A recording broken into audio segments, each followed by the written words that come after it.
میں ایک دفعہ ان کے درس میں گیا، یعنی وہ وہاں پہ بیٹھے ہوئے،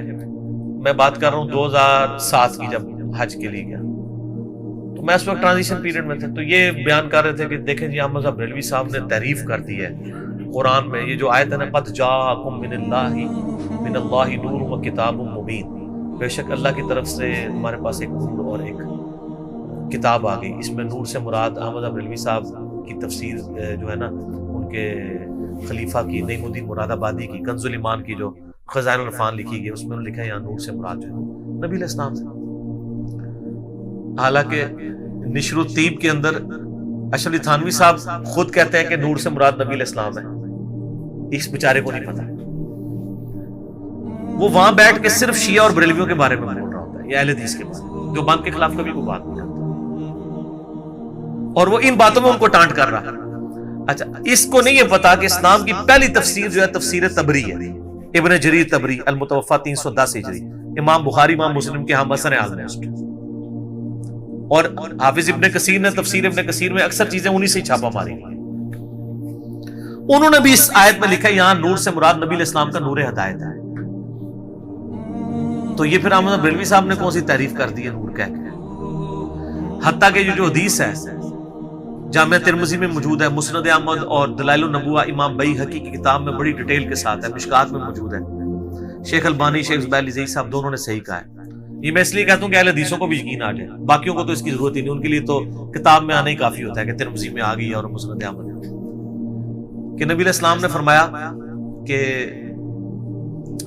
آپ سے پوچھا گیا آپ پہ نبوت کب واجب ہوئی، آپ فرمایا میں اللہ کے ہاں اس وقت بھی خاتم النبیین لکھا ہوا تھا جب آدم ابھی روح اور جسم کے درمیان تھا، میں دعائے ابراہیم ہوں، میں عیسیٰ کی بشارت ہوں، میں اپنی ماں کا وہ خواب ہوں جو انہوں نے میری پیدائش کے وقت دیکھا کہ ان کے لیے ایک نور ظاہر ہوا جس سے شام کے محلات بھی روشن ہو گئے، یعنی آپ کو یہ آپ کی والدہ کو پیدائش کے وقت دکھایا گیا کہ آپ سے جو بچہ ہوگا اس کی حکومت بالآخر رومن امپائر کے اوپر بھی حاوی ہو جائے گی، شام کے محلات، اگرچہ وہ محلات جا کے حضرت عمر کے دور میں جا کے ہوا ہے، لیکن یعنی اللہ نے فیصلہ تو کر دیا تھا۔ اس حدیث کو بھی نقل کر کے اشرف تھانوی صاحب نشر الطیب میں لکھتے ہیں کہ نبی علیہ السلام نور ہے، نور ہدایت، قرآن میں نہیں ہے انا ارسلناک شاہدا ومبشرا ونذیرا وداعیا الی اللہ باذنہ وسراجا منیرا، نبی علیہ السلام ایسا سورج ہے جو چمکا دینے والا ہے، لیکن وہ وہاں بیٹھ کے نہ ہمیشہ اینٹی شیعہ، اینٹی اہل حدیث اور اینٹی بریلویت باتیں کرتا ہے، اینٹی دیوبندیت نہ، تو پھر اس کی جب ہم کلاس لیتے ہیں، اور پھر اس نے تو یہاں تک جھوٹ بولا، اس نے احمد صاحب بریلوی صاحب کے اوپر بہتان لگایا کہ انہوں نے شعر کہا ہے کہ وہی خدا جو تھا مستوی، وہی جو مستوی عرش تھا خدا ہو کر مدینے میں اتر پڑا مصطفیٰ ہو کر، اور یہ انہوں نے کہا کہ احمد صاحب بریلوی نے یہ شعر کہا ہے۔ میں اس کو اور اس کی پوری ذریت کو جو پاکستان میں بیٹھی بھی اس کے کلپ چڑھا رہی ہے، میں چیلنج کرتا ہوں دکھاؤ احمد صاحب بریلوی نے کہاں یہ شعر کہا ہے۔ اس شعر کے اوپر تو اہل حدیث جو ہے مناظرہ ہار چکے ہوئے ہیں شوکت سیالوی صاحب سے، وہ لال رومال والے کے بڑے بھائی کا مناظرہ ہوا تھا 2004 میں، اس نے کہا شاہ جی مناظرہ ختم، اے شعر کاٹ دو احمد صاحب بریلوی صاحب کی کتاب میں سے، ہم اہل حدیث ہونے کے لیے تیار ہیں، یہ تو کفریہ شعر ہے۔ اور معذرت کے ساتھ میرے استاد ڈاکٹر اسرار صاحب بھی یہ شعر بیان کرتے تھے،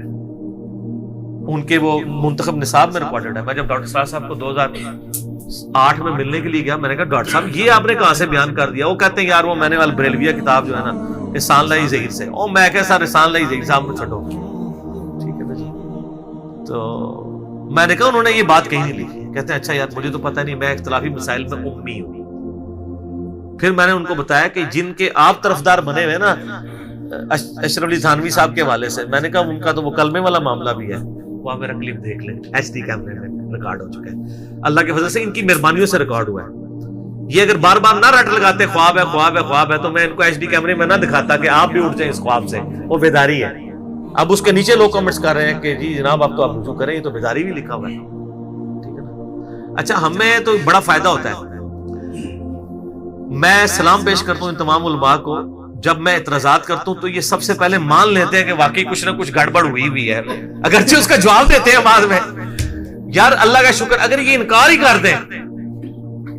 تو ہمارے لیے مشکل ہو جائے. لیکن یہ ان کی شرافت نہ سمجھیے گا, یہ انکار اس لیے نہیں کرتے کہ اب دنیا نے اپنے خزانے اگل دیے, انکار کیسے کریں گے, ایچ ڈی کیمرے میں آ جائے گا. تو ہمارے ساتھ یہ بڑی نیکی کر رہے ہیں. اس کو کہا جاتا ہے یہ تو چلتی ہے تجھے اونچا اڑانے کے لیے. تو اور یہ حقیقت بات ہے, یہ عقاب یا یہ چیلیں اونچی اسی وقت اڑتی ہیں جب مخالف سمت میں ہوا ہے, کیونکہ آپ نے ہر عمل کا رد عمل ہوتا ہے نا. اگر آپ کی سمت میں ہی چل رہی ہو نا تو پھر تو آپ اونچے نہیں ہوں گے. سامنے سے آئے گی وہ ہلکا سا پار ایسے کرتی ہے اوپر جا کر, تو یہ ایک کلپ چڑھاتے ہیں ہم یوں اوپر اٹھتے ہیں پھر اللہ کی مدد سے, ٹھیک ہے نا. اور وہ ہم خود نہیں اٹھتے ہیں, وہ ہمارے خود ہی کلپ لوگ جوڑ جوڑ کے تو اونچے اونچے اڑانا شروع کرتے ہیں اللہ کی مدد سے. تو ہم تو صرف سچائی بیان کرتے ہیں, جو صحیح بات ہے نا وہ پبلک کو بتائی جائے. ٹھیک ہوگا جی, میرا خیال ہے ابھی ہم ایک وقفہ کر لیں جی. کتنا ٹائم ہو گیا جی؟ 11:30 یعنی 2.25 گھنٹے آلموسٹ ہو چکے ہیں. تو ایک وقفہ کرتے ہیں جی, انشاءاللہ ملتے ہیں ایک وقفے کے بعد.